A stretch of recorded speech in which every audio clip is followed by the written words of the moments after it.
What's the first step? What do you do? It's simple. Just give us a call. At Excite Media Los Angeles, we specialize in professional website development. For over 14 years, we have created well over 1,000 custom online experiences. From small businesses to enterprise, we can handle projects of any size.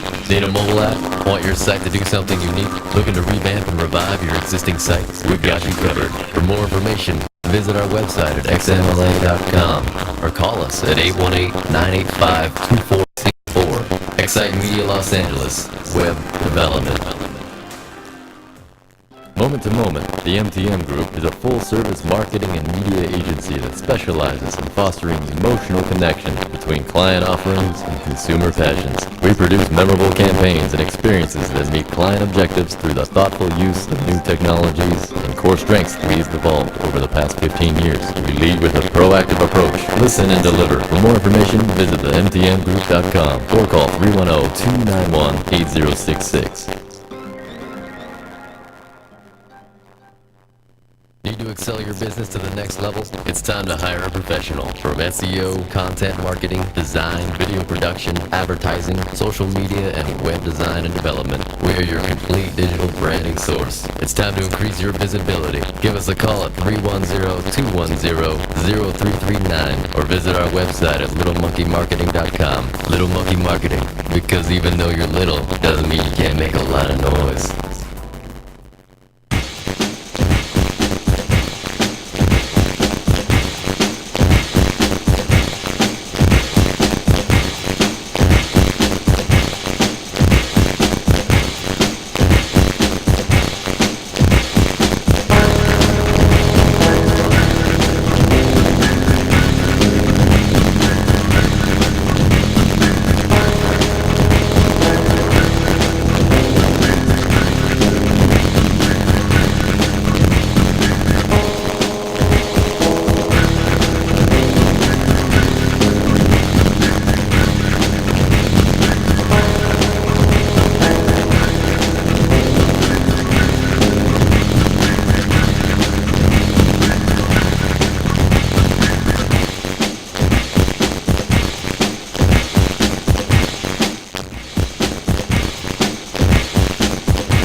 Time is upon us. We've heard his bellows from afar. Can you hear him? He's approaching. And what say you? Is that you? Hello there! The fog separates and he appears from the shadows. He transforms before our very eyes and walks upon the earth. He is the Crow.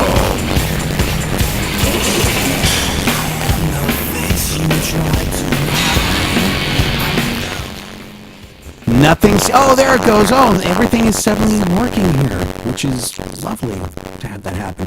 Everybody, thank you so much for tuning in to another episode of Eat Crow, which is, once again, not a suggestion, but a mandatory rite of passage, I think.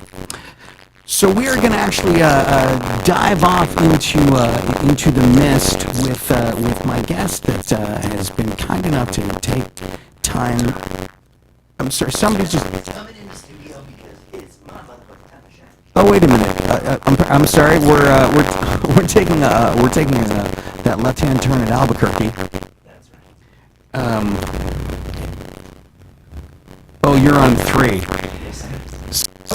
No, you're not on 3. Son of a... You liar! I'm full of shit. I'm on 4. There we go. Brian Crow, the man, the myth, the legend, the KABC award-winning person that did a show that was heard all around the country. I mean, I was impressed. I couldn't believe what I was hearing. I couldn't believe what I was saying because I was completely going, oh my God, what am I doing? Well, you handled it like a pro. Like nobody else's business. Oh, I just broke something. Oh, it's you know. Because I do that. It's like Ted. Thank you, man. Just push down on it. It's all right. She'll be happy later. Yeah. So let me ask you something, Brian. What if anything, have you noticed has changed in the last few weeks since you've done the KABC show? Did you get some people reaching out to you? I mean, what happened? I mean, the next thing right now, part of the prize of the contest was to there's the company BMG Broadcast Mentoring Group has reached out to me, and so there's going to be, I guess, a certain amount of training materials, and I'm actually going to have some mentoring with one of the regular DJs at KABC, and that should be starting shortly. And it kind of has yet to be seen. There is a possibility of, and again, simply a possibility, not a promise, of being paired with somebody there to maybe start off as doing some fill-in work. When one of the DJs is home for a week or something. So right now I want to say congratulations, man. Thank you. You Thank killed you very it. much. You killed it like Dahmer with a bunch of really inexpensive hookers in Chatsworth. I mean, you just, or no, I guess that's the other guy with the well, nuts. let's be honest. All hookers in Chatsworth are inexpensive. So Yeah, well, they come with dime a dozen. Yes. At least it's not going to the park. I mean, Right. those chicks are real cheap. But no, you did such a phenomenal job. You carried it across. And I was wondering, do you have any live shows coming up? Because I want to go. I want to see it. I want to be a part of it. live shows in terms of like stand up. Yeah, stand up. This upcoming Sunday, I will be performing in the main room at Flappers Comedy Club in Burbank. I will be there. Awesome. Show starts at 9 o'clock. Headliner is Fred Stoller from Seinfeld. So and a lineup of a bunch of other great comics. So it's going to be a really good show. All right. Well, listen, I just wanted to come in and personally congratulate you. Even though it was my birthday yesterday, you didn't come through to see me. I hate you. Die a slow death, rotten hell. Wait a minute. I didn't know there was something to come through to see. I sent you a Facebook message. You motherfuckers. I enjoy watching you squirm, you fucking Don't do crow-eating worm. Do that. No. Don't do that very often. I'm just teasing. No, I love you, brother, man. And I just, again, I came in to congratulate you on an outstanding performance. And for everyone out there that's listening to Eat Crow right now, make sure that they join up, add the Facebook like, and make sure that everyone at KABC knows that Ryan Crow is the man. He needs national syndication. He deserves it. He's earned it. And I don't know what else to say. Let's not stop at national. I think worldwide syndication. I think, I would like to have people like Obama and Putin calling me going, what do you think? That'd be nice. Hey, look, I mean, I think if you get, played in Russia, you'd probably not want to go outside and start up your car. But that's just me. That being said, man, listen, I want you to take over, but again, I just really needed to come in here and say, dude, congratulations, you rock, you're the man. I am so glad to be part of the team. Thank you so much. And hey, let's face it, none of this would have happened were it not for you, man. Well, it was all the family. It was the family. The whole family was a part of it. It was the whole family. But you did it, man. You went from, guitar player and comedian to this hybrid cocksucker that just no one can stop listening to. I'm a transformer. Whether you love him or you hate him, you can't stop listening. You grip on to every single word he says. He's Brian Crow. He's the man, myth, and legend all rolled into one. I've said my piece, guys. I'm going to step out of the studio, but Brian, again, congratulations, KABC. We want to hear more. Keep us updated on that. As things develop, I will certainly let you know when there's something to tell. I will tell it. And thanks for chiming in, brother. Well, okay. Oh, look, there's some music going on there. So now we are going to roll on with our regularly scheduled program, and let's see what we've got. What's working with the technology here? Calling in, and let's make sure we can find her, is a tremendously talented author by the name of Lisa Alber. And she has recently written a book called Kill Moon, and it's a mystery. And so let's see if we can find out. Lisa, you out there? No, good. That's always exciting when that happens. So, yeah. Music is there, video's there, that's there. Hey, does anybody out there who knows what goes on with technology, knows what the hell is going on? Because I really don't, and so now I'm KABC idiot. How's the Kings game going? Because that would be exciting to know. Kings taking on the Ducks. Game 3 out of a series of 7. Is there... We're still working on the phones. So, Lisa, if you're out there listening to this, technology has reared its ugly head because that's what it likes to do from time to time. But we will definitely get things worked out and get you here on the phone and on the radio. And in the meantime, let's talk about, well, hey, I mean, anybody that's out there, anybody that is a hockey fan, we are heading down into the Stanley Cup semifinals. And I don't know what happened between Montreal and the Boston Bruins last time I checked it out. They were battling it out at 0-0, and then it took over with the Los Angeles Kings and the Anaheim Ducks doing what they call the freeway battle because they are so closely located to each other. And it was 2-1 up. This game was a score of 2-1 with the Ducks up after going down 2-0 by the Kings. There you go, because the Kings came back and swept the Sharks. The Kings were down 3-0 and came back and they shot the air tank. The Sharks needed a bigger boat. That's actually what that meant. And so now that it's battling back, and we'll see where that all develops. Other than that, what other kind of crazy stuff is going on? I mean, what crazy stuff isn't going on in the world? For real, this stuff's going on in Nigeria, where the 276 schoolgirls kidnapped, being threatened to being sold into marriage and slavery, which is synonymous by my experience, but more on that later. And the weeks that is taken to actually get some sort of world outrage around this. I mean, it's been phenomenal to me. I remember I heard about this a couple of weeks ago. I think that's when it was within a couple of days of the occurrence, and there was no talk about it. There was nothing. There was, okay, so, schoolgirls got kidnapped, and, it's a bad thing, and we know we should do something, and it was... But nothing. And it's taken a couple of weeks to literally actually begin to do something, and now the ball seems to be rolling, and there are... people are... positioning themselves, and there's advisors moving in. These advisors are probably incredibly well armed, so advisor is kind of a misnomer. But that stuff is developed, but it's amazing. It's absolutely amazing to me that this kind of thing could occur. Number one, that it could occur at all. Number two, that it could occur, and then it would take, there's this amount of lag time before it becomes an outrage. I mean, it wasn't an outrage the next day. It wasn't even an outrage the next week. It was a couple of weeks.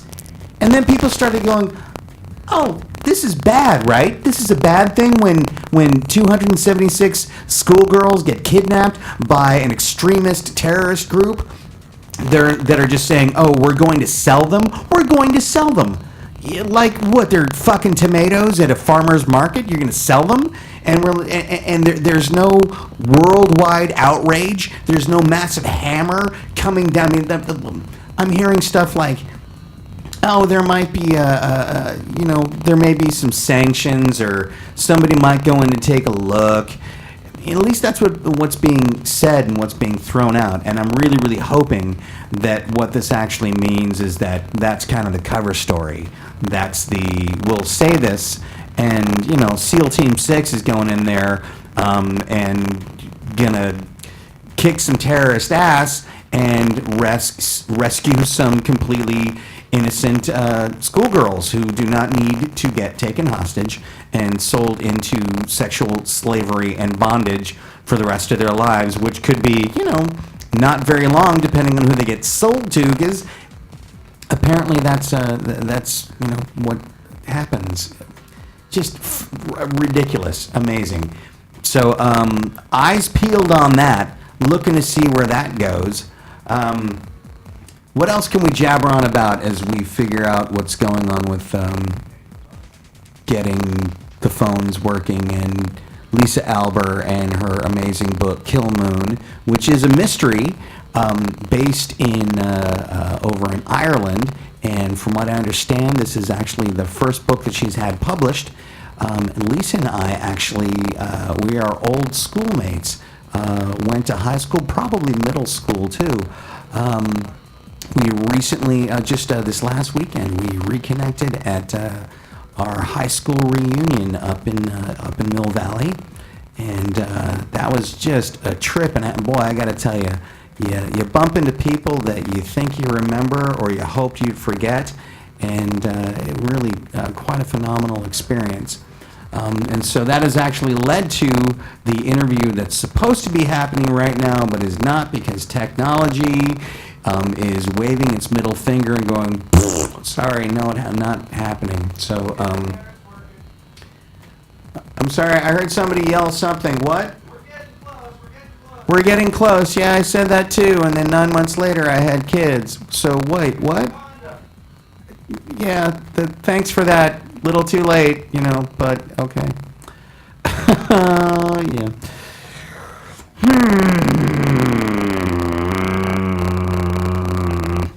Anyhow, what other fun things are going on? So, what about this whole Benghazi thing?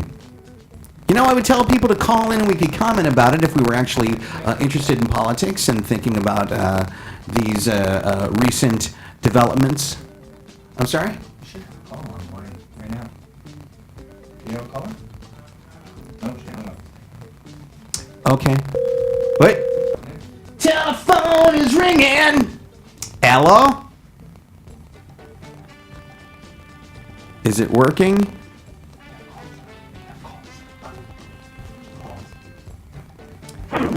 Hello? Lisa? Did it work? No. Okay, so welcome to Brian Crow's Panic Hour.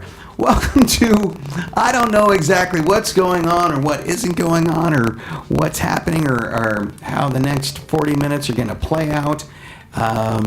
And huge apologies to anybody that tuned in with the plans and hopes of hearing the interview, and huge apologies to Miss Alber, who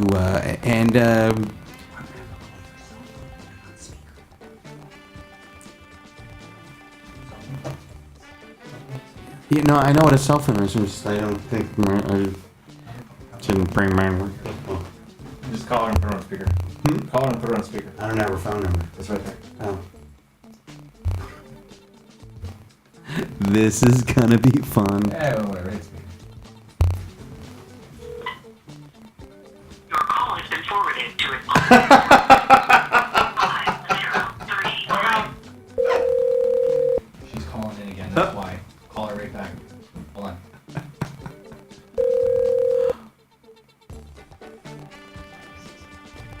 This is so fun. Sort of, maybe, kind of, or different. I feel like maybe I should be flossing too. I mean, if I'm going to do something that's completely raw and exposed. I'm going to have him call now. What? Here? What? All right, let's try this again. More fun, more excitement. Here we go. Make sure you push speaker. And then hold the end. Let's see what happens.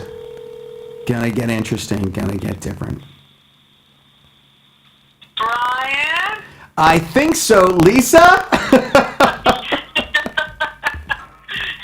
to finally get through to you, my man. Yeah, no, nice to finally actually. This is, I gotta tell you, this is one of the most interesting radio experiences that I've had yet. Having you on cell phone and yet plugged into, or like right next to a microphone to make this happen. But you know what? Whatever it takes, I think. I remember feeling the same way in 8th grade. That whatever it took to. But yeah. So how's everything going up there in Portland? It's rainy and dreary. It's just lovely old Portland. Yeah, I was gonna say- Portland as usual. I was gonna say nothing unusual there. Rainy and dreary. That's Portland. Yeah, totally true. I bought a pair of socks that I saw that had like raindrops on it, and the pair of socks said, "Fuck this shit." Those are perfect Portland socks, you know. We get used to it up here. So what about you? You all recuperated from the high school reunion last weekend? Barely. There was definitely, there was the drive home where it's sort of like, did that happen? What happened? Do I remember what happened? It was pretty bizarre. It was pretty bizarre. That was so fun, though. Oh my God, it was crazy. It was totally crazy. No, but it was a good time. I mean, and I'd missed the 10th and the 20th, and so it was great to sort of chime in and see everybody and reconnect, and it was a really good time. So It must have been especially surreal for you since you missed the other reunions. That must have been nutty. Actually. I spent a lot of time going, who the fuck are you people? Do I know you? I think I know you. God, Well, I gotta say, Brian, you're exactly the same. There's no way I would have ever mistaken you for anyone else or forgot who you were or anything. It was great. That was so fun. And I have to say, it's pretty surreal to be here talking to you right now and in more of our professional capacities. totally. So It's like, well, what happened to us? So I'm the author and you're the radio talk show host and comedian, and here we are talking to each other. Who would have thought in high school, right? Well, did anybody think about anything in high school other than when's it over? Yeah, seriously. Is it done yet? Is it over? What time is it? Is it over? Can I go? Can I leave? Can I go yet? Can I leave? No shit, I'm a junior. Son of a bitch. Wait, is it over? Oh, I got one more year. Oh, it's January. Soon. Yeah. So so you have recently released your very first book, which is called Kill Moon, which is it's a mystery. Yes. And so, I mean, and I'm sorry if I don't know this already, but have you always wanted to be a writer? Oh, yeah, that's a good question.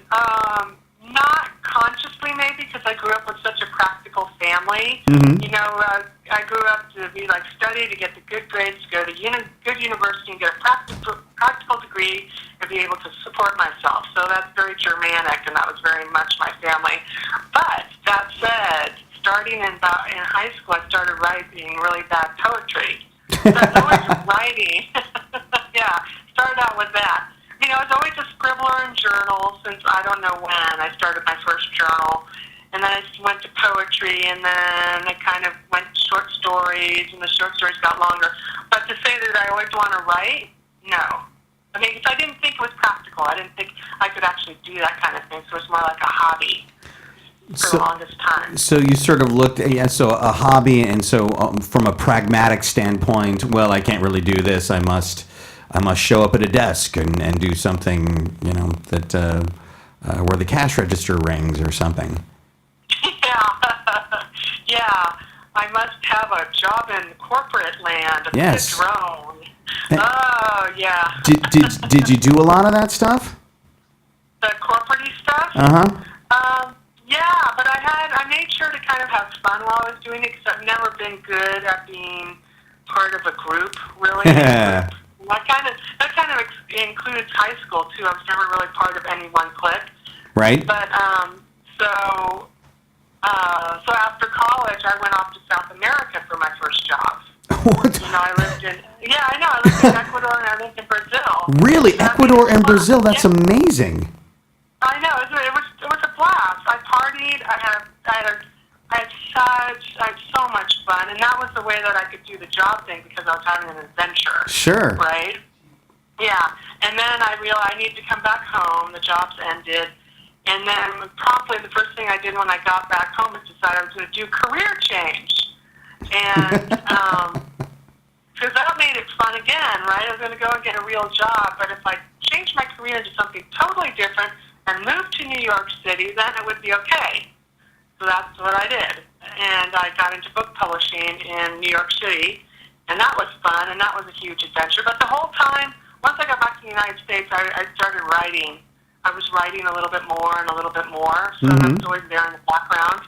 I took a fiction class at NYU while I was living in New York, and was doing that and stuff. That was fun. That was a blast.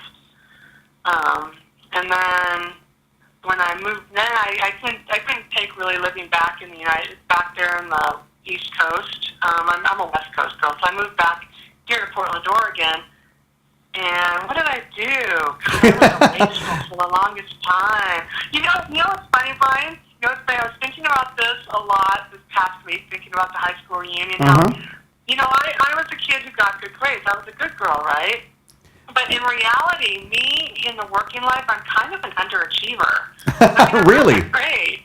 Yeah, I mean, I do okay, but I'm not like the person who's striving to climb the corporate ladder Well, you see, or anything like that, you know? You and I are very similar that way because, I mean, I too, just sort of throughout the course of time have had my share of, corporate-y kind of gigs, and I've done okay, and I've always sort of find a way to muddle through.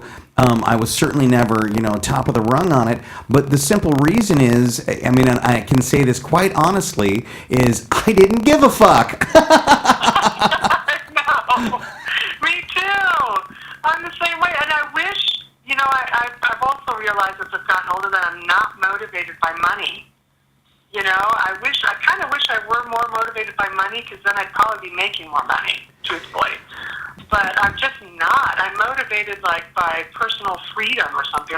Just let me do what I want to do. Let me just don't put a lot of rules on me or whatever, I mean, isn't there kind of that thing where, I mean, if all you do is sort of is chase the dollar, and you can find any number of things. I mean, shit, you could be a drug dealer, make a lot of money. We could go into prostitution. You make a lot of money. There's plenty of ways to make money, but if ultimately what it really does is sort of suck the life out of you, that dollar just doesn't feel that good. I spent a number of years doing a lot of corporate gigs, and I did fine at them. I was making plenty of money. I mean, I was actually doing really well, and I was miserable, and I was unhealthy, and I was probably not even in a good place mentally. So the money doesn't necessarily follow success. It doesn't necessarily follow a quality of life. It just follows, hey, I got money, so I can now buy better things to numb the fact that I'm feeling horrible and empty inside. Yes, exactly. Give me a better paycheck so I can afford better drugs, so I can feel nothing more for longer. Exactly. I don't just feel nothing for a day, I feel it for a whole week. How come? I got a great paycheck. Good job, buddy. Welcome to the corporate world. Yeah, exactly. Oh, God. Yeah, so I feel ya. But, at what point did you decide to write a book? Okay, so what happened was, let's see, I was fooling around. No, about writing the book. I don't need to hear about that. I know, but I'm going back to, what I was doing. So I was writing stuff. I had my little jobs and I was writing, right? And then what happened was, in the late 90s, I got a job at one of those .coms, right? And then promptly within a year, went out of business. And I thought, oh my God, this is freaking awesome! I get to go on the dole! Oh my God, this is awesome! So I said, okay, this is it. This is the test try. I'm going to be a writer. I'm going to be on the dole. I'm not going to be working. And I'm going to see if I have the real personality and work ethic to work on my own on a novel and do that as what I do, right, during the day. And come to find out, I'm perfect. I have the perfect personality to be alone all day working, and I have the self-discipline to do it, and I loved it. I was like, okay. So I started writing the novel whenever that was. When was that? By then it was probably the year 2000. That was my practice novel, by the way. That wasn't the novel that's out now. Okay. And What was the practice novel about? Well, the practice novel was also set in Ireland, but it was more, it wasn't a mystery, it was more like a fantasy, kind of semi-fantasy adventure with druids and family legacies and an illuminated manuscript with secret writing in it and all this kind of stuff. So it was fun. That was definitely my practice novel. Cool. What was it called? It was called, I forgot what I called it. I changed the title of it so many times. I can't even remember actually what it was called anymore. The something with the color red or something like that. Good. So look for it on Amazon. We don't remember what this book is called by Lisa Albert. Check it out. No, but that one's not on Amazon. I know. I'm kidding. Okay, sorry, dude.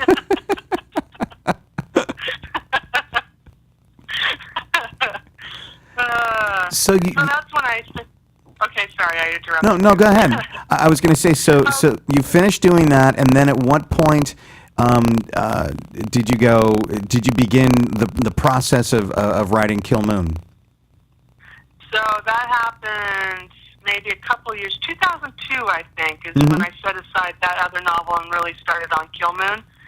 It took me a long time to write it, but I set it aside many times through the years. But yeah, it was about 2002, I think. I had gone to Ireland. I'd gone to Ireland for the first book, and while I was in Ireland, I came across this little village where they had this matchmaker bar, and I got very curious about why there should be a matchmaker bar in this village, and I come to find out there was an annual matchmaking festival there every year in September. All right, so real-life match. I'm going to interrupt you for this. What is, I mean, I know what it sounds like, but clarify. And by the way, we are speaking with Lisa Albert, the author of Kill Moon, a mystery set in Ireland. So what is a matchmaker bar? Well, in this case, it was the central meeting place for people to meet the matchmaker during this village's annual matchmaking festival that happens every September. So the matchmaker had his own little room off to the side, and while everyone was partying out in the bar, they could go into this little room and talk to the matchmaker, and he'd take notes and try to match these people up with other people. And that was it. It happens every September in this little village, this matchmaking festival. I know a bar just like that. They don't have a matchmaker. They call him the bartender, and he just pours the right drinks, and it's amazing. People just match right up. Yeah, it's amazing how it works on its own, right? Yeah. But this guy was kind of a total local celebrity too. It was really funny. But I'm kind of a dark. I don't write romance, for God's sake, So immediately when I heard about this matchmaking festival, I was thinking, wow. I was thinking of it in terms of dark stuff. Like, wow, wouldn't it be cool if there was a story in which a matchmaking festival was the backdrop, and there was a matchmaker, and he's very charming on the surface, but he's got this very dark past. He's not really quite what he seems. It's like, that's kind of interesting, and so it started to percolate, and bubble around in my head. So that was the nucleus of what you opted to go write. Yep. That's where Kill Moon came from. That's very cool. Yeah, it's great. It was fun writing that book. It was a lot of fun. It took a long time, like I said, but that's okay, because now it's out there in the world at long last, So what was that process like? I mean, from having sort of this nucleus of an idea while being in Ireland, and then sitting down at either whether it's putting pen to paper or sitting at a computer and just beginning to pack it all out. What was that process like for you? Excruciating? No, actually, my first drafts, I have fun with my first drafts. I'm not really an outliner. I just kind of go. And I have a lot of fun with my first drafts because of that. But that means during revision, my revisions are really excruciating because my first drafts are just, they're just horrible, you know. But what I found out, well, actually that next year when I was starting to work on it, I went to a writer's workshop. And I just had like maybe the first scene. It was almost like I needed some external validation because I was very unsure about it. But my workshop teacher was a New York Times bestselling author, and she was so good. Her name's Elizabeth George, and she writes mysteries. She's just huge, and she was so supportive of me, and she kind of gave me that little external nudge, like you got something here, Lisa. You really do have the story here, because we worked on a bunch of aspects of story, and I was in the workshop, so I had a better idea of what it was I was going to write. And she was just like, "You need to go for it, Lisa." And so with that, I did really start to go with it. And the way that my process worked, and probably works, is I don't start with plot. I start with character. Okay. So I do all these. It's kind of like method acting, I guess, but for writing, in which I start with every aspect of character. So I know my characters backwards and forwards before I start writing. And from knowing them so well, aspects of plot begin to emerge. Sure, it would fall into place because if you know how each of these people are going to react, you know, much like a pinball machine or just almost emotional physics, you know how things are going to begin to move amongst them because you know who they are. Exactly. That's exactly right. So from there, that was basically my process. You know, I got to know the matchmaker, and then his daughter, who's a Californian who travels to Ireland to meet him for the first time. She just found out that he's her real biological father. And, of course, there's a detective, and I knew everything about him. I knew everything about the matchmaker's adopted son, who's a sad man. He's got some issues of faith and all this kind of stuff.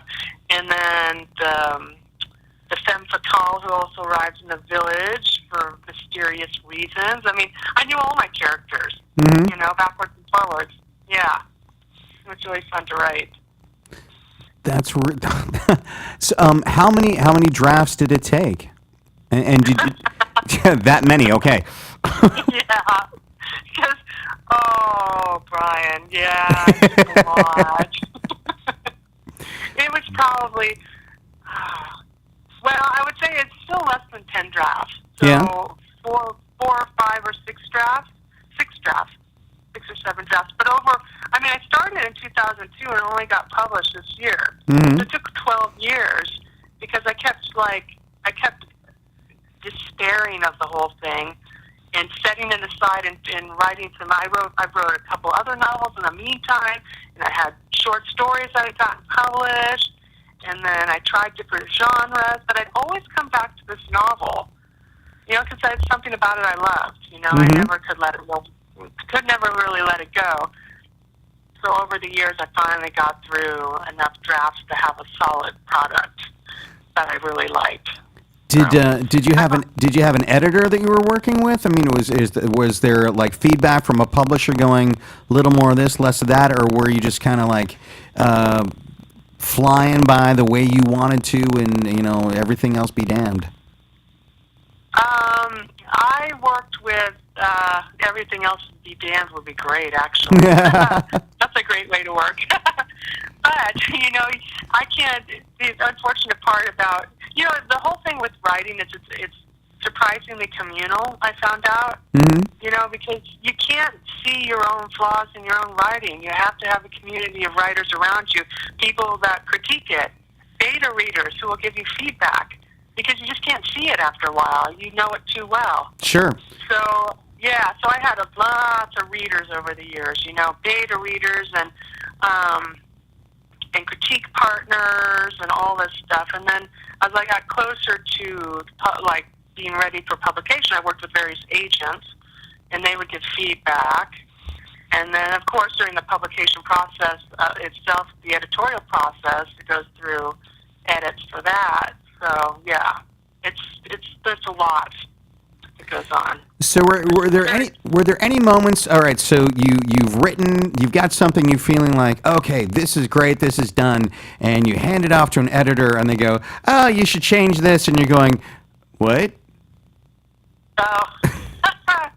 Well, I had that experience with an agent, with a literary agent, actually. Yeah. Where she said that the very first chapter in the book is really, really super pivotal because my protagonist is a pretty flawed character, and she does something pretty controversial, you might say, in the first chapter that has everything to do with her whole frickin' story arc, you know? Mm-hmm. And this agent was like, well, I don't know if you really need that first chapter. What? What are you talking about? It's sort of like going, well, the Bible's a really good book, but I don't know, could you get rid of Jesus? Yeah. Or, you know, it's like, get rid of Genesis. Right. If it's not the first chapter of the Bible, I don't even know, but I think it is. Get rid of Genesis. You don't ask. You know, like, what?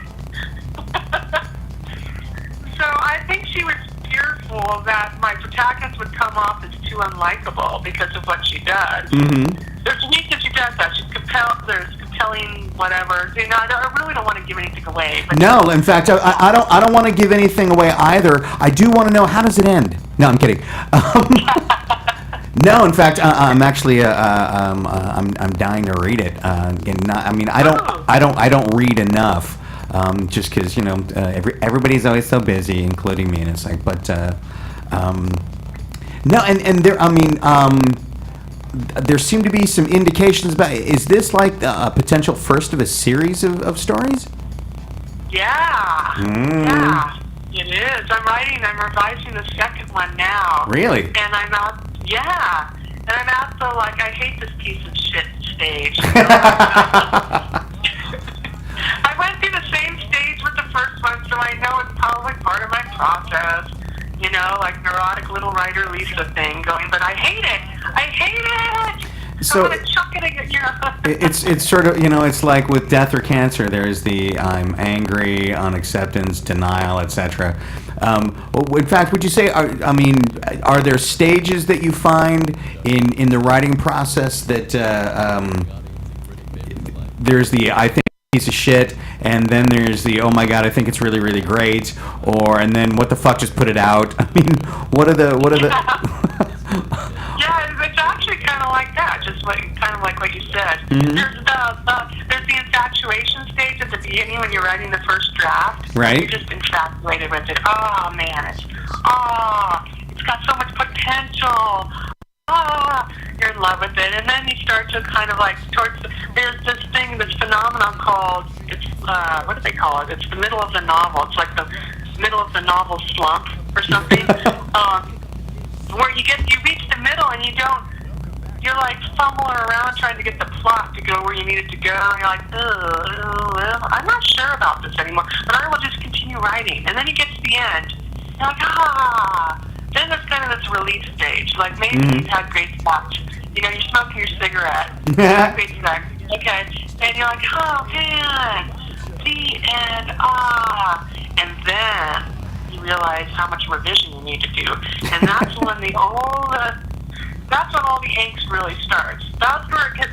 I actually like to revise. I mean, I don't mind. I actually like the revision process, but it's just so frustrating sometimes because I can't figure out my own plot snarl sometimes. I'm like, what the hell is going on here?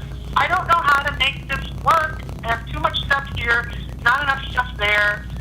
The characters are doing all their own thing and not obeying me, whatever. It's just, yeah, so that kind of that stage. But then there's also, you know what keeps me going sometimes? what? I'll be in the midst. I call it the aha moment. And Okay. I'm sure a lot of writers have this. You're going along, and maybe it's an okay day, and you're doing your work. Then something floats to the top of your brain, like, it's almost a physical. You feel it in your body. It's like a physical thing. This idea, this like aha moment. It could be a plot point. It could be like you just realize something about a character that you didn't really realize, and it makes all the difference in the world. It doesn't have to be anything like that. Like if you 4 years, oh my god! And I literally get like a little adrenalized, a little shivery, like, oh my God, okay, awesome, you know, and I so know what you're talking about, both from whether it's from when if there's a bit that I'm working on with comedy. I've got this premise, and I'm like, this is a great premise, and every sort of like punchline I've written, I'm like, that's crap. And you hammer away at it, and then you wake up one day and it's like, oh, there it is, and you go, oh, and you just like you know intrinsically, you actually feel it on a guttural level, like, oh my God, Yeah.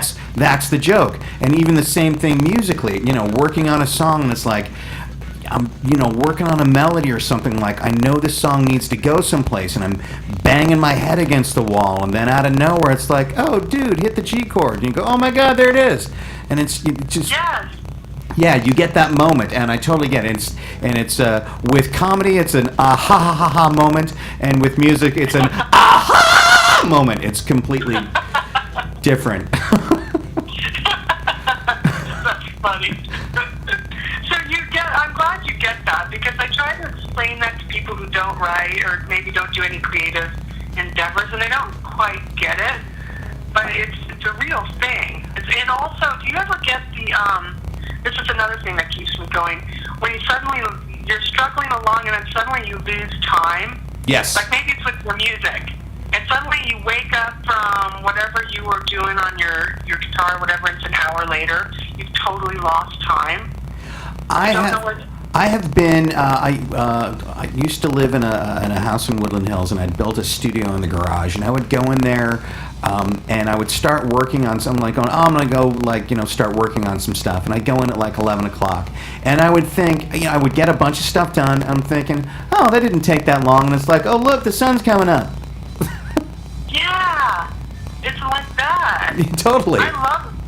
I love that feeling when I lose time. Mhm. It means I was really in the flow of the thing I was writing. Yep. I just love that. That keeps me going too. Yeah, and it's I love typically when you find that your best work has actually occurred. It's like you completely, you find yourself and you lose yourself at the same time. You become completely disconnected from sort of everything that's surrounding you, and yet you're completely connected to this creative stuff that is just flowing out of you like nothing. It's amazing. Yeah. Yeah. Oh, it's amazing. I wish it happened more often, but Yep. But I don't know. It keeps me going. When it does happen, just the fact that it could potentially happen is enough. Mhm. Sometimes keep going. So yeah. I'm so glad you understand that. No, I completely get it. I mean, and you know, I'm sure, you know, artists, musicians, comedians, writers, anybody out there is listening, they're probably all going, yeah, I get that. I remember that. I totally know what that's like. Yeah, I mean, it's, I'm certain that it is a very shared experience. So when you finished writing, when it was finally at least somewhat done, how did you find a publisher and actually get it to the point where, hey, your book is in bookstores? Yeah, bookstores. Well, so my journey towards publication was very fraught because I mentioned literary agents previously. Mm-hmm. So I had I was lucky enough to have a good enough manuscript where over time I've had 3 different literary agents. And for various reasons, and they all liked it, and they were like, yeah, but for various reasons, the relationship didn't work out. It's just like dating. It's so sad. It's really pathetic. You know, I was never good at dating in the first place, you know, and here I am trying to date literary agents. God. But That's a great comparison. but like the first agent left the business because she wanted to be a stay-at-home mom. Okay, there's nothing I could do about that. But then I have to start from ground zero again. This is why it took me so much. Part of the reason why it took me so many years. Started from ground zero to get another agent again, and that's a few years, you know. And then I get an agent, and we're working together through like a revision, going through the manuscript together. She was the one who said you need to, you know, cut that first chapter, right? So I was kind of like going, So we were working together. She gave me some really good advice in some ways that really improved the manuscript. And then in the middle of kind of the process, she sends me a note and she says, "Oh, Lisa, I don't really know." Well, we talked on the phone. Sorry. She said, "Well, I don't really do this anymore." I'm like, what are you talking about? Well, this developmental stuff, like going through the manuscript the one last time before sending it out to publishers. I don't really do that anymore. Like, but you're an agent. And she goes, well, yeah, but I'm going to start, I want my manuscripts to be coming in and have them be clean. Like, she didn't want to do developmental stuff anymore. She wanted her clients to come with her with perfect manuscripts to begin with. She just didn't want to do that.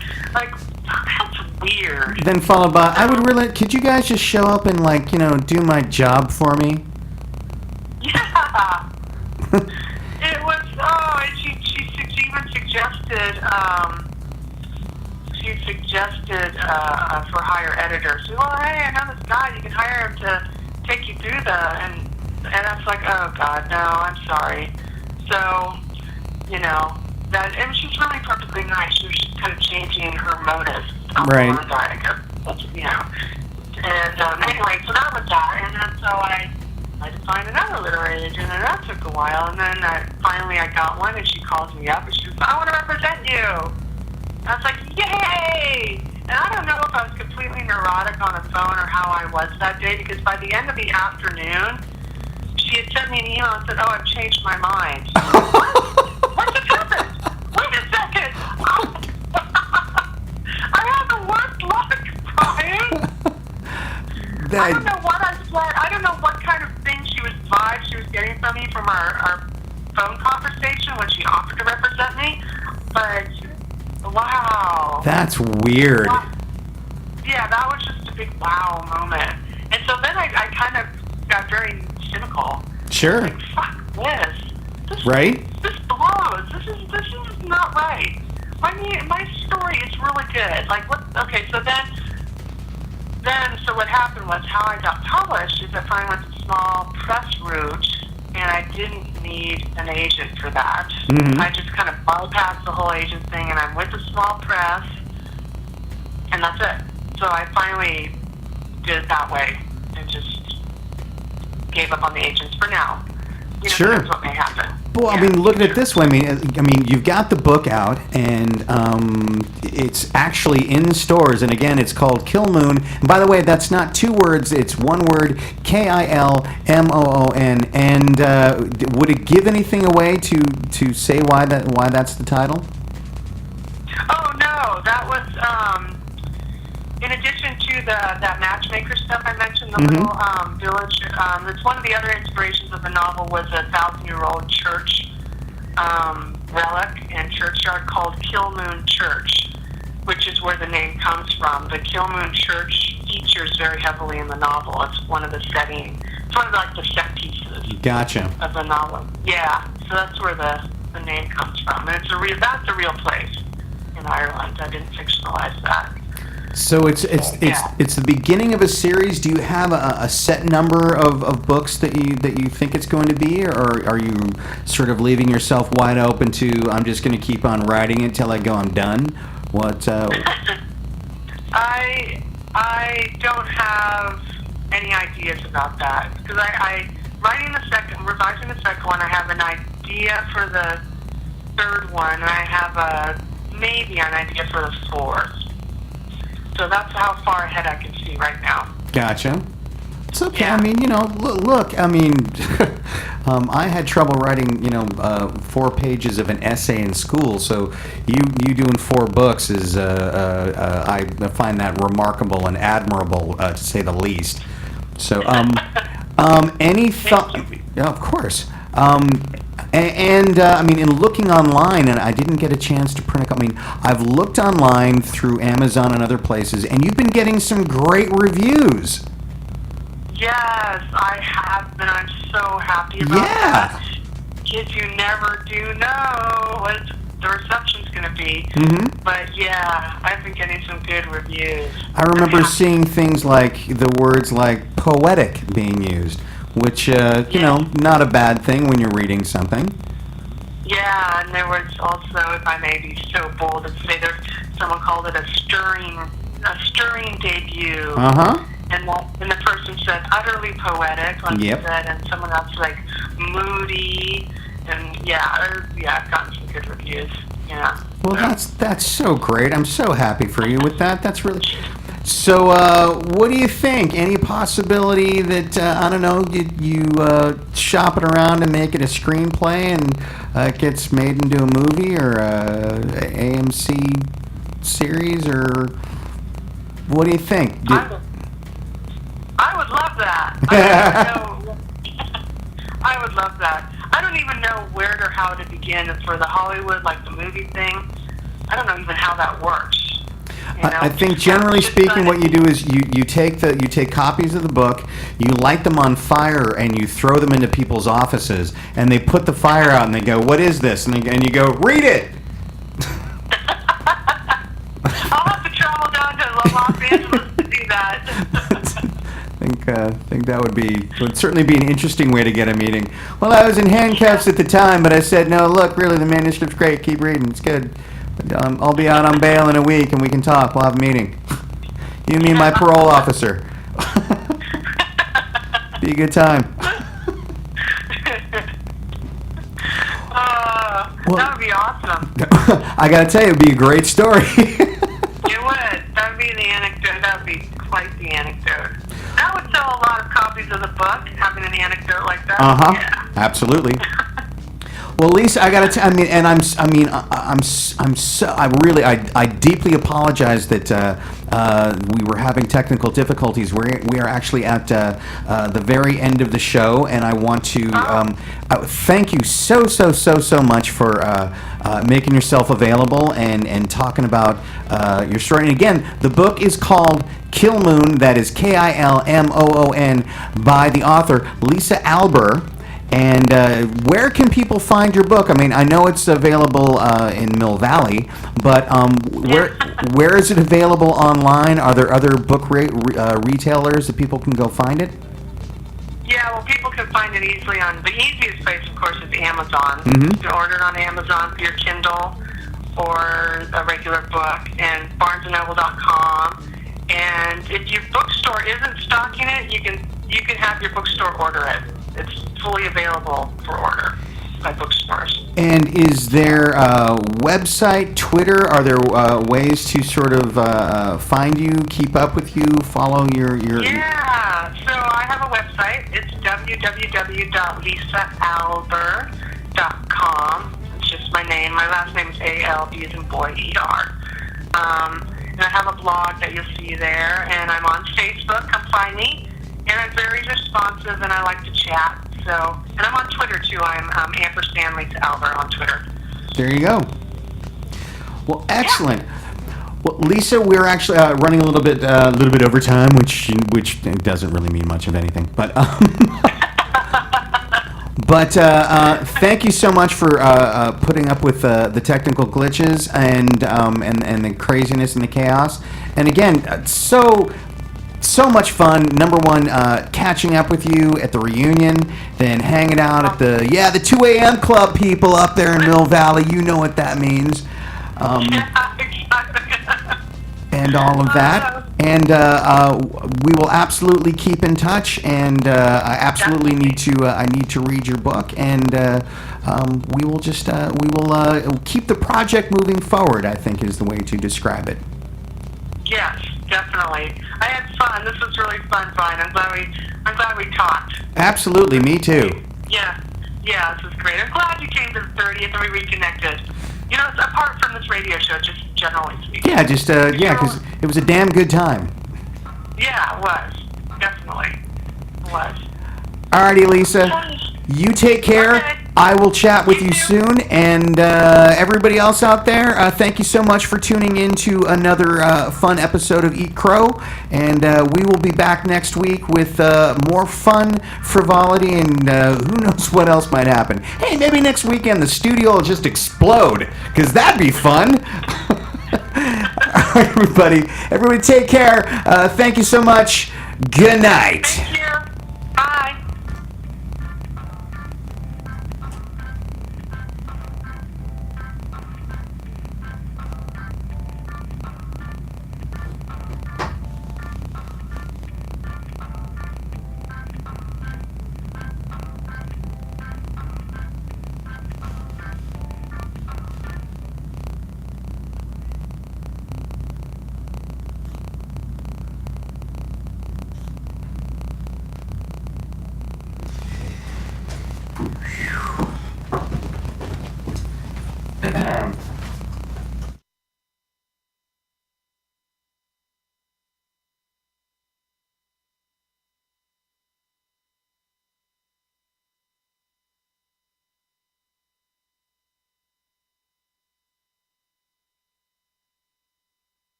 in 2 minutes after these important messages. This is Chance from Pig Money, and you're listening to ExciteRadio.com.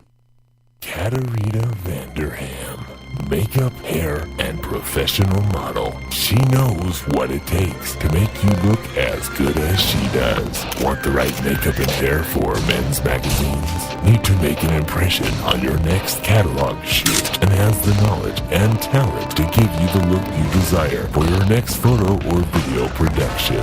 Visit KatarinaVanderham.com for more information.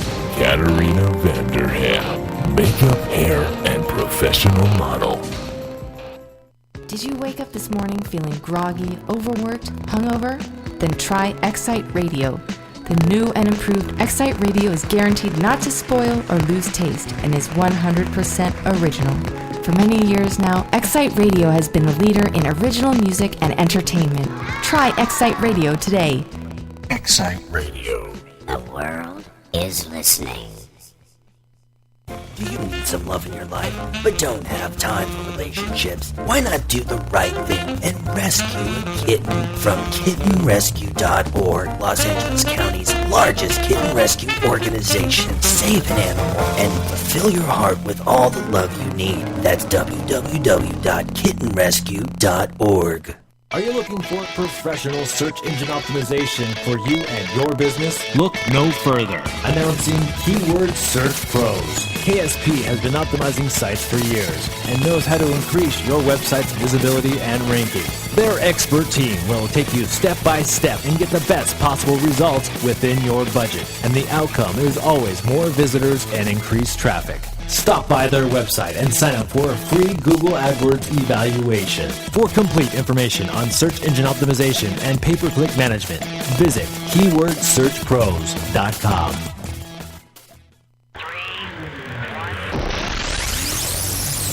It's the Hollywood Rockin' Wrap-Up with your host, Jason Hadley. Season 10 American Idol winner Scott McCreery was recently victim of a home invasion-style robbery. With current winners seeing less post-Idol success than in previous years, stealing the wheels actually increased the value as his home is no longer mobile. Congratulations to the Netflix original series Orange is the New Black for being renewed for a third season. I believe that'd be greenish yellow as the new black for our colorblind listeners. Having completed a 4-year probation for slapping his then-wife, 1 count of misdemeanor battery will be expunged from Mel Gibson's criminal record. In a brief statement, America's favorite Australian-born racist had this to say. No, I said Australian.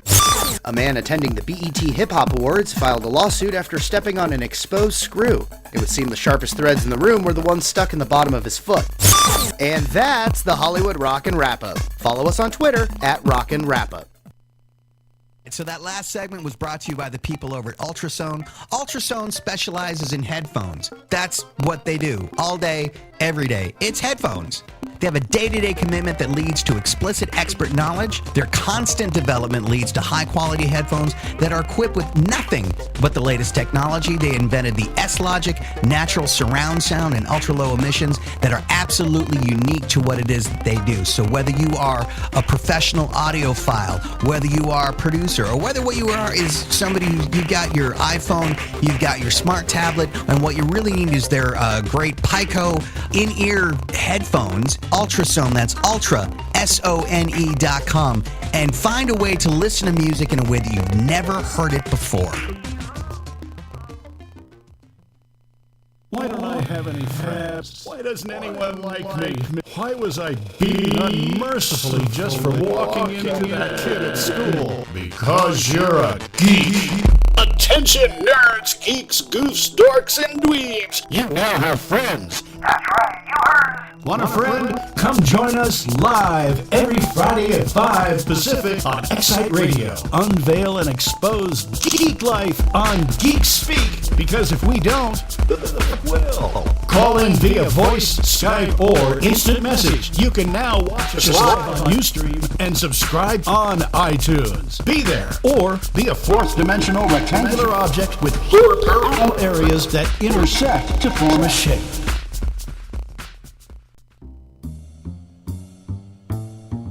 Time to relax, kick back, and enjoy some drinks at Sunset with the Wise Guys. Here are your hosts, Paulie and Vinny. You know what, Big Paulie? If Elvis Presley were alive today, he'd be 78 years old. Whoa, well, happy birthday, Elvis. Story about the Pope. The Pope? Yeah, Elvis is in there, too. So years ago, this local Denver newspaper gets the story wrong and says Elvis is coming to town when it's actually the Pope.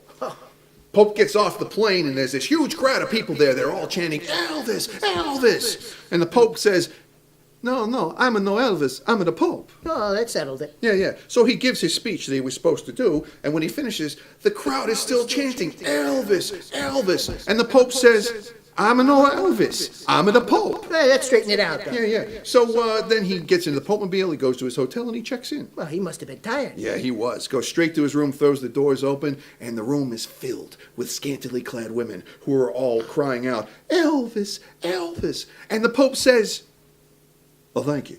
Oh, thank you very much.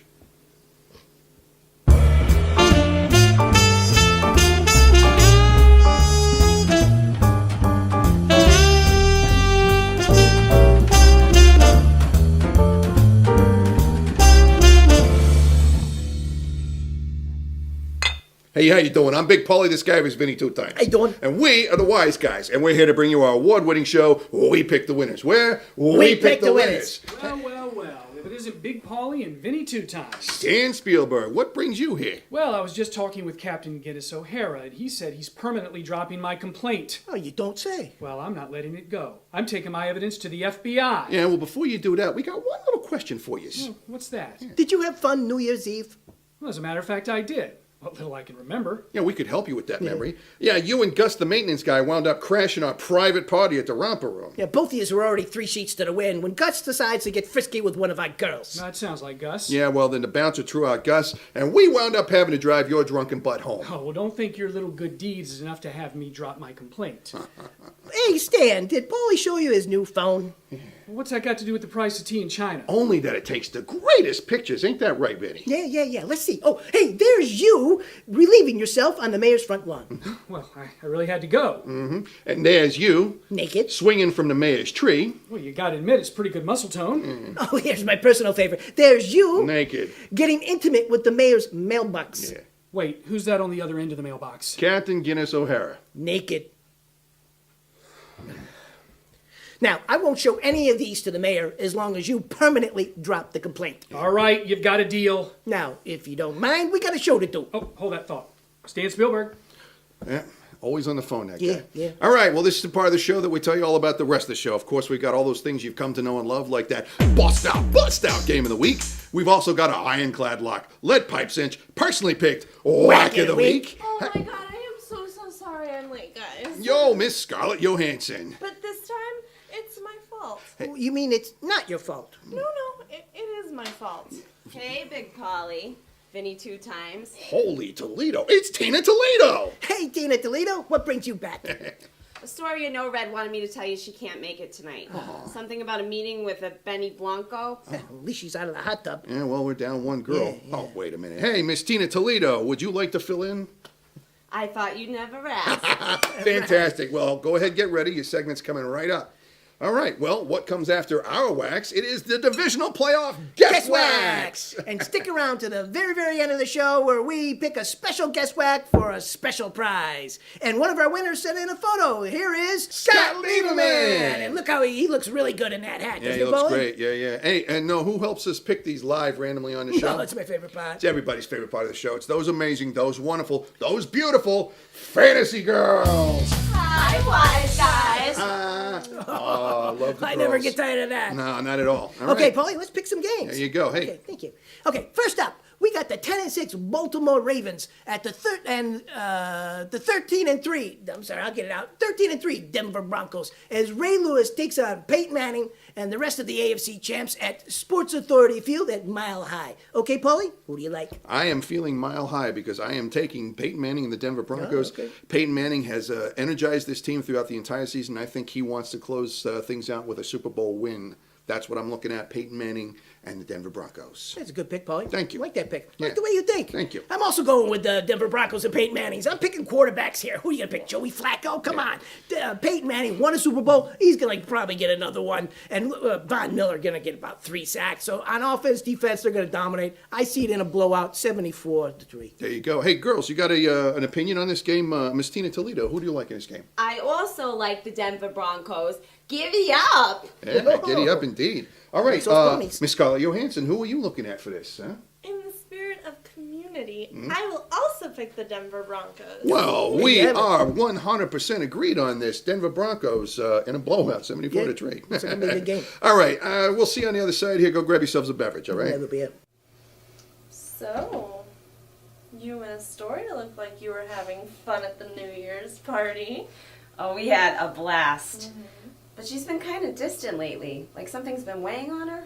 You know, I have noticed that ever since she's been hanging out with Benny Blanco, she's been a little bit more serious. She doesn't say much about Benny. What do you know about him? Benny's always been good to me. Really cool under pressure. Except I did see him blow up at Carlito last week. Carlito? Charlie Brigante. He's this big movie producer. Anyway, he got so upset that when he left and slammed the door, it broke a window. Wow, that must have been some conversation. Did you happen to hear any of it? What, do I look like I eavesdrop on people's phone calls? No, I'm sorry. I didn't mean to I didn't imply- hear all of it. And I can't be sure, but I think I heard Carlito say something about Benny having 2 weeks to lock down the location on Heads Will Roll. Heads Will Roll? Yeah, I think it's a movie or something. Location lockdown on Heads Will Roll. Location lockdown or Heads Will Roll. The captain needs to know.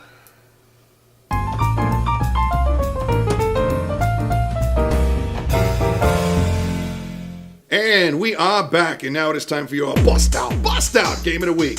Mr. Vinny 2 times, please, take it away. Okay, Big Polly, our bust out game of the week has the 11-5 Green Bay Packers at the 11-4-1 San Francisco 49ers as Aaron Rodgers takes on Colin Kaepernick and the rest of the NFC West champs at Candlestick Park. Okay, Polly, who do you like? I like Colin Kaepernick, but I'm not picking him this week because the Green Bay Packers, Aaron Rodgers, and their defense are all coming back together. I think the Green Bay Packers are not going to lose twice to the San Francisco 49ers in one season. I think that the Green Bay Packers are going to win it in a squeaker, but I'm looking at the Packers to take this one. That's a good pick, Polly. Thank you like very that pick. Like the way you think. Thank you. I'm also going with the Green Bay Packers, all Yeah. right? Because I'm picking quarterbacks. Aaron Rodgers, player of the year, could be. He's going against a rookie quarterback, well, second-year quarterback, but first time in the playoffs, okay? Some jitters, plus San Francisco don't have all the players they had last time when they played, and Green Bay's healthy. I like the Packers. I like it in a squeaker, too, 24-22. There you go. Hey, ladies, you got an opinion on this game? Miss Tina Toledo, who do you like in this game? I like Aaron Rodgers because I love a good Irish boy. There you go. All right. Well, you can't refute argue with that. And Miss Scarlett Johansson, who are you thinking on this game?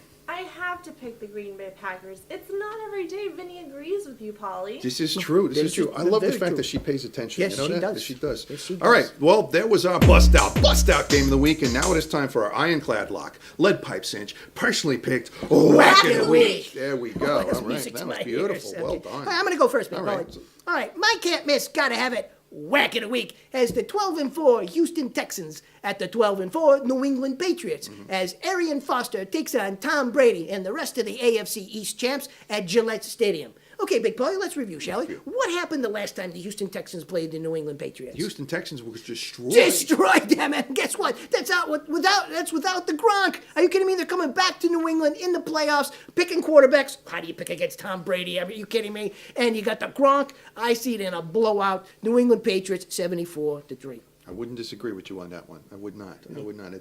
I don't see the Texans winning It's hard this to one. disagree. I think they kinda This snuck this in. was the easy one of the week. Yeah. All right. Well, that was your ironclad lock, lead pipe cinch, personally picked a whack of the week, and now it is time for my ironclad lock, lead pipe cinch, personally picked whack of the week. That's a good whack. My game features the 11-5 Seattle Seahawks against the 13-3 Atlanta Falcons as Russell Wilson takes on Matty Ice and the NFC South champs at the Georgia Dome. Well, it is the whack of the week, and you know, I always picture the whack of the week as something where somebody sneaks up and pops somebody that wasn't expecting it.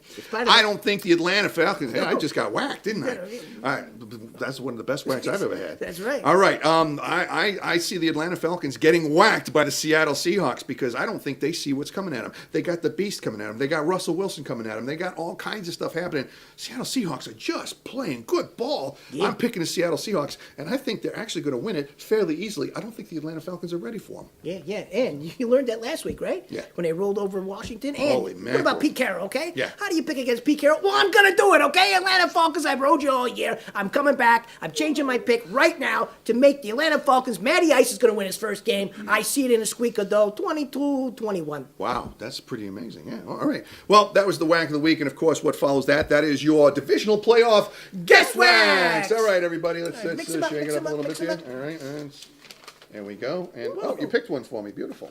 All right. Well, I'll just grab that one then. All right, ladies, let's start off. How about you, Miss Scarlett Johansson? How about you do it? All right. Well, I've got J Cam Man 99. Welcome back. And you're gonna like this one. All right. He picks the Seattle Seahawks over the Atlanta Falcons. Hey, Cam, man. Thank you very much. All Going right. out on a limb. Glad I like that pick. Hey, Miss Tina Toledo, who have you got? I got Bloodstock 13. Welcome back.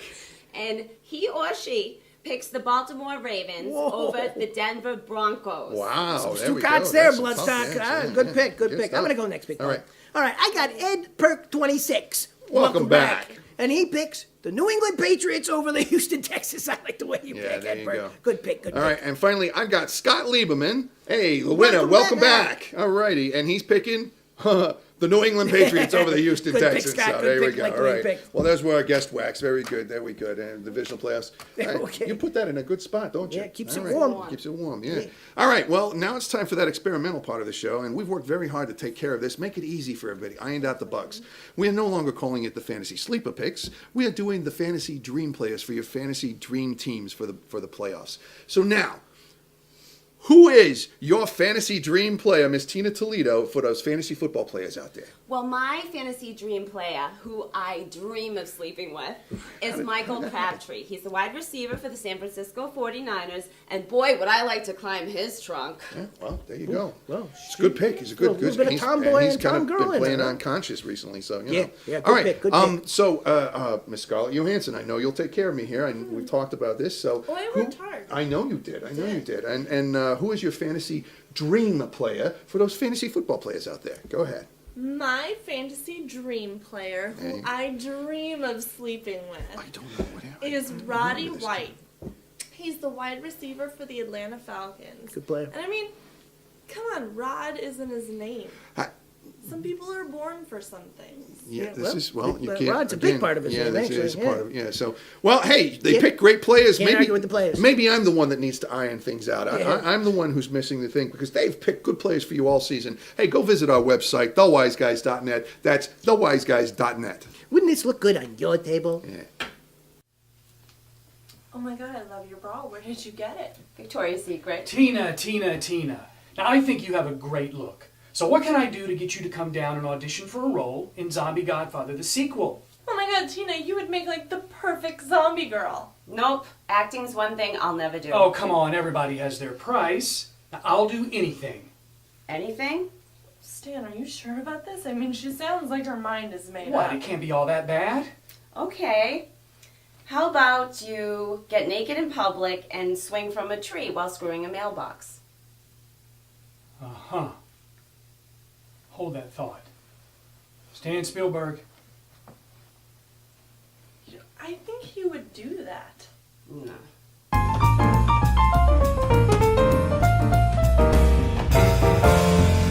And we are back. Hey, we got all the way through the wild card weekend. Now it's the divisional playoffs. Yeah. Got some great games. Hey, you did great last week. You went 4-0. Yeah. Even a blind squirrel is right twice a week. Well, I'm headed back to the studio.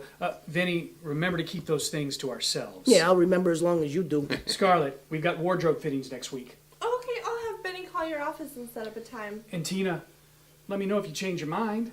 Sure, Stan, and you let me know when your next tree swinging mailbox show comes to my neighborhood. Hold that thought. Stan Spielberg. Talk about a Tina Zinger there, There huh? you go. Hey, what All do you right. say we get the girls dancing? All right, there's the music, and of course that means this is the part of the show where we say thank you to all the people who made the show possible. First and foremost, we want to say thank you to those wonderful people at the Wacker 6000. That would be us. So thank you, Benny, 2 times. Thank you, Big Polly. And we would also like to say thank you to a man who has expressed his emotions most tenderly to the United States Postal Service. Of course, we're talking about the director, Mr. Stan Spielberg. Thanks for stopping by, Stan. Yeah. And finally, we want to say thank you to those people without whom we could not do this show. Of course, I'm talking about those amazing, those wonderful, those beautiful fantasy girls. Thanks, girls. Thanks, wise guys. Oh, love the girls here. Oh, I never get tired of that. Hey, there's a lot of good football coming up here, huh? Oh my God, this is the best time of the year right now. Are you kidding me? I'm actually really happy. Overall, the teams that are in this time are really the teams. you Yeah, know? yeah, we got the best of the best. That's no doubt about it. And they're all playing good ball, too. It's not like the Giants last year sneaking in. Yeah, really. Or Hey, Seattle winning yeah, last year with nothing. Yeah, it's no But now kidding. they got a team. Now they've got a team this year, and they're playing good. Hey, subscribe to us. Check us out. Tell a friend to subscribe, and come back and visit us at We Pick the Winners. Where? We Pick the Winners. You know what I'm glad for? We got the girls finally out of the hot tub. Yeah. Hey, how you doing? That was a crappy clank. You put that in my head and you do that? You give me, you pull away from me so hard. It's like you don't trust that I know how to tap that What without happened to breaking plow it. through? What happened to plow through? All right, all those of you who stuck around to the very end, and we are assuming it's all of you, it is time for that special guest whack pick for that special prize. So let's mix them up a little bit here. All right, and go ahead and grab that. And who we got? J Cam Man 99. J Cam Man 99. You won. You won. And your special prize is the trucker hat right here. So I'm going to send you an email. You send me back your information. I'll send you the prize. Aren't you guys glad you stuck around to the very end? Hey, Manny, what are you doing here, huh? Oh, I'm making out my list of things to do before the world ends. Oh, yeah, that Mayan thing. Let me look at that, huh? Yeah, sure. All right. Things for Vinny to do before the world ends. 1. Win an Oscar for Best Actor. Ding. Oh. 2. Score the winning goal in the Stanley Cup Finals. 3. Hit the winning home run in the World Series. 4. Play quarterback on the winning drive in the Super Bowl. Really? Quarterback? Don't you think this is a little ambitious for the list? Yeah, you're right, Paulie. What was I thinking? I should play running back.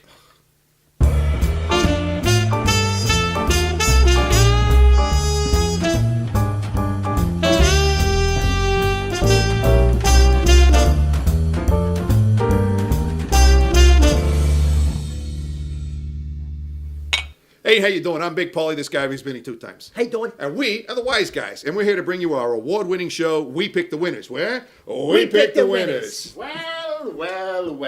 If it isn't Big Polly and Vinny 2 times. O'Hara, what are you doing here? That's Captain Guinness O'Hara to you. I'm here to ask you a few questions about a person known as Carlito. Never heard of him. Doesn't ring a bell. He was seen entering this building last week. Perhaps this photo from the surveillance camera will help. That doesn't do any good. He's got his back to the camera. Well, then how about this one? Whoa. That's me. Naked. Oh, how'd that get in there? Yeah, how'd that get in there? What's the rap on this Carlito anyways? Well, one of my undercover agents suggests that he might be part of a cartel, and the cartel is planning something big and bad. And if you hear anything, I need you to let me know.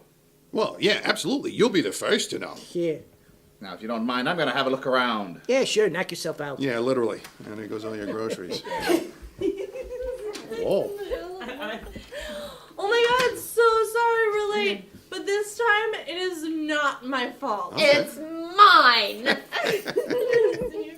Oh, I know that laugh. Looks like they've been pounding back a few eggnogs. Yeah, a few too many. How did you 2 get here, huh? We took a cab. But don't worry, we're gonna give it back. Oh, and Astoria is not coming. Oh. She said something about a hot tub. Oh, wow. But don't worry, baby. I will be your fantasy girl.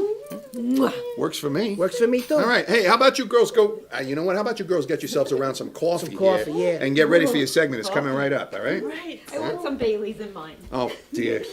Wow. Well, they're what I staggering enough to gotta do put that. up with? Yeah, no, I see it. Hey, this is the part of the show where we tell you all about the rest of the show. We've got all those things you've come to know and love, like that bust out game of the week. We've also got your ironclad lock, lead pipe cinch, personally picked whack of the week. And of course, we have your Guest Wax. Wax. Now, when do they have to have them in? you got to get your guest wax to us by Wednesday so we can pick you live randomly on the show. And make sure you put next week's guest wax in the comment section below this video so we can pick you out and get you in a bowl. And stick around to the very, very end where we pick a special guest wax for a special prize. There you go. Now, who's helping us with all of these picks, huh? Oh, it's my favorite part. It's everybody's favorite part of the show. It's those amazing, those wonderful, those beautiful fantasy girls. Hi, guys. Hi, girls. I never get tired such of that. such a good part of the Hey, show. let's pick some games. All right. This is the part of the show where we tell you about the games we agree on. We both agree that the Atlanta Falcons and Matty Ice are going to beat the Detroit Lions. And we both like the Green Bay Packers and Aaron Rodgers all over the Tennessee Titans. We both think the Houston Texans and Matt Schaub are going to beat the Minnesota Vikings no matter how well Peterson runs. Yeah, and we both like the Washington Redskins and RG3, who's coming back,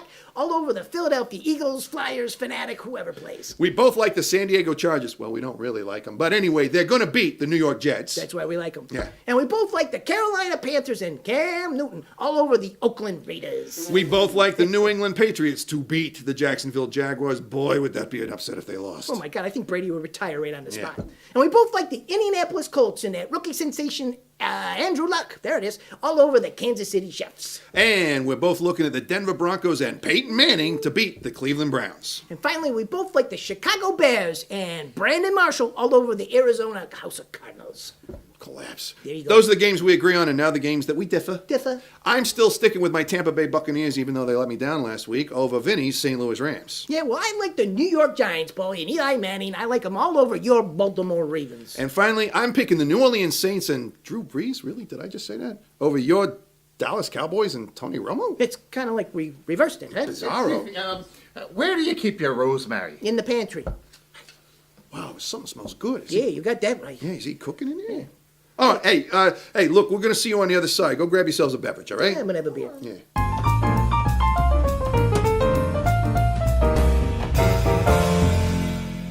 And we are back. And now it is time for our bust out game of the week. Vinny 2 times, take it away. Okay, Big Paulie, my bust out game of the week has the 8-6 Cincinnati Bengals at the 7-7 Pittsburgh Steelers, as Andy Dalton and the Bengals can clinch a playoff berth at the expense of Ben Roethlisberger and the Steelers at Heinz Field. Okay, Paulie, who do you like? I'm sticking with the Pittsburgh Steelers, even though, honestly, I suspect the Bengals are going to win it. I just have to stick with the Steelers. Which They're side my are you team. The Steelers. I picked the Steelers. Okay. I picked the Steelers. Just making sure. I picked the Steelers. That's a good pick, Paulie. Yeah. Like that pick? Thank you. Like the way you think. Of course you I'm do. going a little different route, though. Are you kidding me? Yeah, I like the Cincinnati Bengals in this one. You got Andy Dalton, you got A.J. Green, you got Geno Atkins, who's lost a lot of weight, by the way, on that diet. But anyways, I think this is going to be their statement game. They're going to actually make a play for the playoffs by beating the Steelers in Pittsburgh in a squeaker, 24-22. There you go. Hey, ladies, you got an opinion on this game? Miss Angela Scarzio, what do you think about Oh, this? yeah, I have an opinion. Yeah. I think I'm going to move to the other side of the table because Vinny is picking the wrong team. Yeah, pick with my head, Of not course, my heart. I'm going to go with the Steelers Oh, there because you a go. Steeler fan is loyal no matter what. There you go. Miss Scarlett Johansson, do you have an opinion on this game? Well, I don't like people who steal. And they did say at Fashion Week that Bengals were in this season. Well, there you go. It's very hard to refute her logic. Yeah, how do you argue with that? Yeah.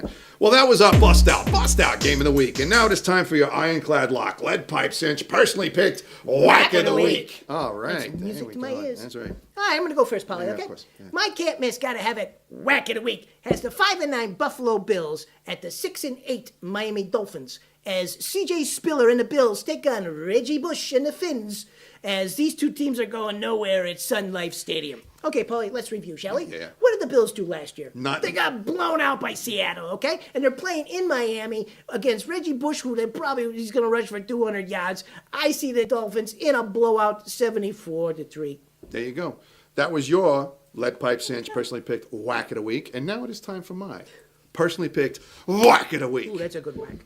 My game features the 10-3-1 San Francisco 49ers at the 9-5 Seattle Seahawks, as Colin Kaepernick, who I like a lot, and the 49ers take on Russell Wilson, who's really good, and the Seattle Seahawks for what could be the NFC West title at CenturyLink Field. I'm sticking with Pete Carroll and the Seattle Seahawks. I don't know why, but I feel like the 49ers are going to have a letdown after last week, and the Seahawks have put up 50 points minimum on the last 2 games. Yeah, they're playing tough. I'm looking at the Seahawks to win this one. Pete Carroll, do me a favor. Don't lose a game I picked on you for once this season, will you?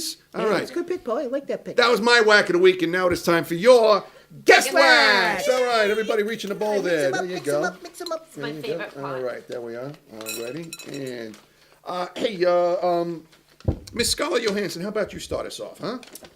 I have Full Metal Humanoid. Welcome back. And he picks the Seattle Seahawks over the San Francisco 49ers. Thank you. I appreciate the Gutsy pick. support. Good there pick. we go. Like that pick? Hey, Miss Angela Scarsio, who do you got there? Well, I have Ed Park, 26. Welcome back, Ed. And he picks the New York Giants over the Baltimore Raiders. I like that pick. There we I go. love that Yeah, pick. there we go. Good. Okay, I'm going to go next, Polly. There you go. I got Sean Burt with 2 T's. 2 T's. Welcome back. And he picks the Houston Texans over the Minnesota Vikings. I like that pick, Sean. Thank you Good very pick. much. Thank you. And finally, I've got System Picks. I said it with an S this week. I apologize. I didn't know it last week. All right. Welcome back. And he's picking the Carolina Panthers over the Oakland Raiders. Good pick. All Good right. pick. System picks. Well, there you go. There's where you guess wax. And now it is time for that experimental part of the show that we work very hard to bring you. Yeah. We have your fantasy sleeper picks for all you fantasy football players out there. And so now we've ironed out all the bugs. We've worked very hard on this. Miss Scarlett Johansson, who is your fantasy sleeper pick for the fantasy football players out there? My fantasy sleeper pick, who I want to sleep with, is the Indianapolis Colts defense. Oh. That's right, the whole defense. Oh. Because it is the season of giving, and I have been a very good girl this year. Yeah, apparently so. She's going to be busy, too. Yeah, well, there you go. So, all right, well, how about this, Miss Angie Scotsio? Would you help me out with a fantasy sleeper pick here for the fantasy football players out there? I would love to. All right. My fantasy sleeper pick, who I want to sleep with, is none other than Vinny. Because he put a ring on my finger. Well, it's not helping you fantasy football players out there because he actually doesn't play ball. But, we got a good pick on the defense there. You don't. You might know. chuck with him. Yeah, so, yeah. Oh, Angie. All right. Well, on that note, why don't you all go visit our website, thewiseguys.net. That's thewiseguys.net. Wouldn't this look good on your table? Christmas is almost here. So, what's going on with you and Donnie and Benny Blanco? Angie, I don't know what to do. I had so much fun when I was with Donnie. But with Benny, I have way more opportunity. Give it some time. You could have them both. Menage a trois? I haven't tried that since French class. Okay. So, I'm going shopping for Christmas after the show. You want to come? No. I like to wait until the very last minute. That's when you get the best deals. Thank God Vinny is so easy to shop for. Really? What is he like? Short skirts, push-up bras, and fishnets. I don't think Vinny has the legs for fishnets. Never mind.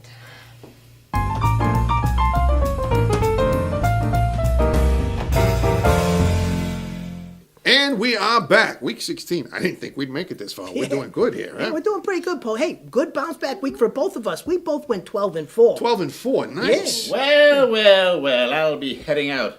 And you let me know if you hear anything. These are dangerous times. I didn't know he was Mayan. Wow, something smells delicious here. This is my famous Irish stew. An old family recipe. Oh, it's wonderful. Well, since you cleaned out my fridge again, did you at least leave us some? Oh, of course. I left you a kitchen to clean up. Ha ha! Keep the change. Oh, we made some money again, yeah? Wow. Thank you. Merry Christmas. Yeah, he's a real riot. Hey, speaking of Christmas, hey, ladies, since it is Christmas and all, we did get you a little something there. Oh, I love We pay presents. attention. We know what you like, you know.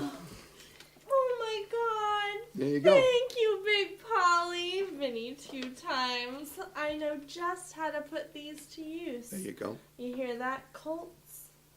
Oh, She's gonna be busy. there you go. A Princess Pez. There you go. Yeah. Gee, thanks. Because she's a princess, right? I know that look. What's the matter now? Nothing. I was just hoping it might be a little more personal. Like what? Your silver necklace? Yeah.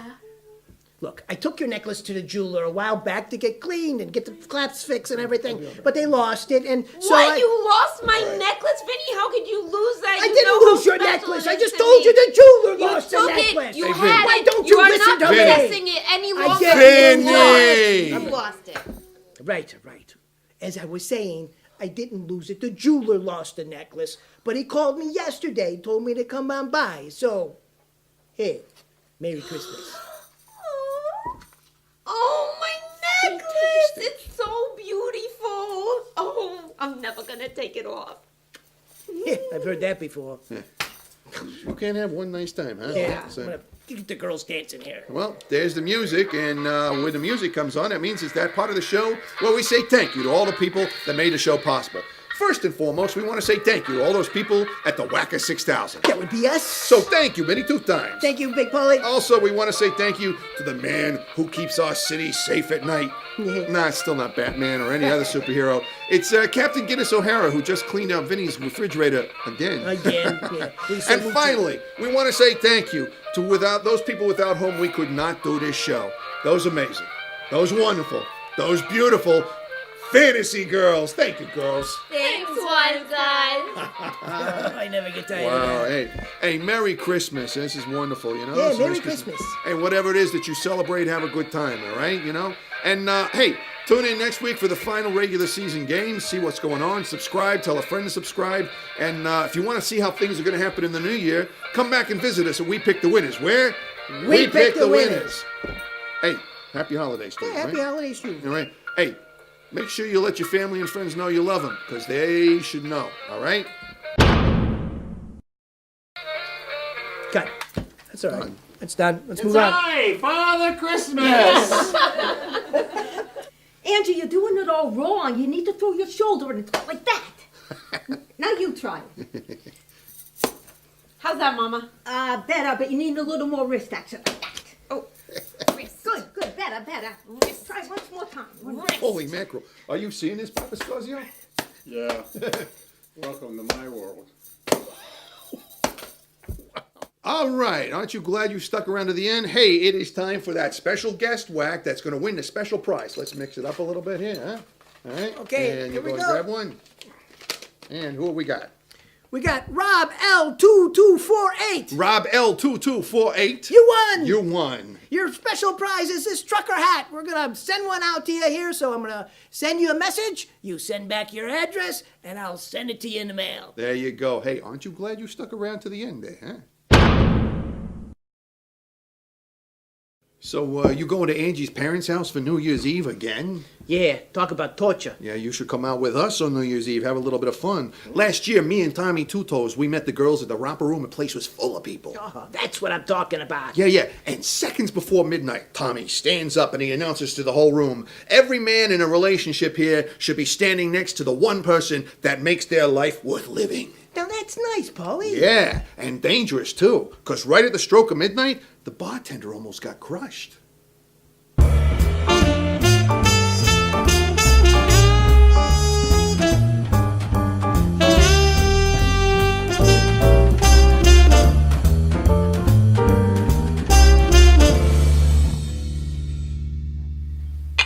Hey, how you doing? I'm Big Paulie. This guy over here is Vinny Two Times. How you doing? And we are the Wise Guys, and we're here to bring you our award-winning show, We Pick the Winners. Where? We Pick the Winners. Well, if it isn't Big Polly and Vinny Two Times. You remember Nellie Berry? Nellie, yo! Hey, Nellie. And hey, Donnie, what are you doing here? I have a very good reason for being here, right, Nellie? Do you ever, Donnie? Donald! You could say I have some news. Big news! Big news? Like what? Well, looks like our little show is gonna go national! So your meeting with Charlie Briganti went well. Well, it went great! All right. Polly, you'll be able to buy that little cottage in the country you've always wanted. Yeah. And Vinny, you'll always be able to get as many weddings as you want. There you go. Well, we want one, Donnie. A big one. Are you going to tell them? Shh, it's not that important. What's not that important? It's not important. What's not that important? Yeah. Okay. It's not that big of a deal. But Charlie Briganti wants to move the show to Los Angeles. Whoa, I don't have no contacts in Los Angeles. You didn't tell Angie by any chance, did you? Oh. But I did invite her here so you could. Oh, no. Okay, Vinny, this better be good. I had to reschedule a hair appointment. Whoa. Hey, Angie, how you doing now? Fasting Hey, fast. Donnie here is throwing a big New Year's Eve bash at the Romper Room this year, and he invited everyone from the show. Isn't that right, Donnie? Right. Yeah, spared no expense. What do you mean? We always spend New Year's Eve with my parents. Angie, you're going to have to invite Anna Marie, Nico DiNucci, Tommy Two Toes, Buster Crab Cakes. Yeah, because this year we're finally going to have a good time for New Year's. It would be kind of nice to get out of the house. ABC Talent.